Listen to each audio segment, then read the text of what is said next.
bello conjunto de Don Sánchez Tijera, gracias a los hijos guaycahuachacos residentes en el Cono Sur. Y ya están llegando muchos amigos e invitados, especialmente para hoy, a nuestros grandes amigos de Queja, a nuestros amigos de Guaycahuacho, especialmente de San Diego de Isla. Llegó Porucha de Isla. Ajá.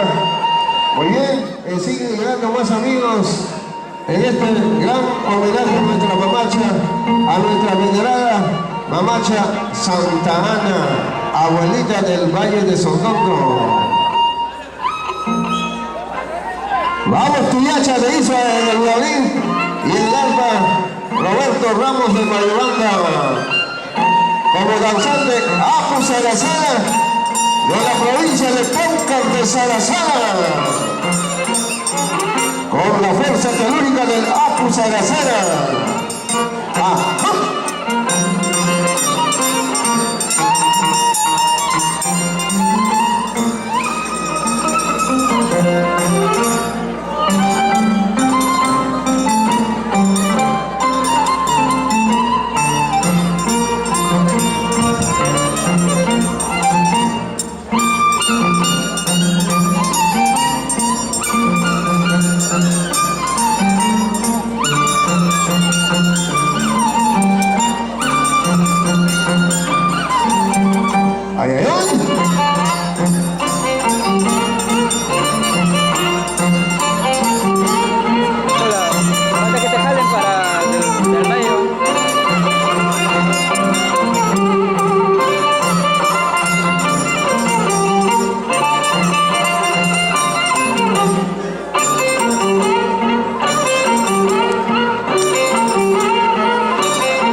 Gracias.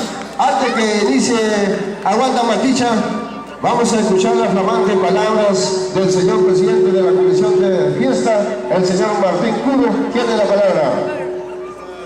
Señores, buenas tardes. No es palabra, más que, por favor, quiero pedir a toda la concurrencia, aquellos que están sentados, por favor, pararse un ratito. Quiero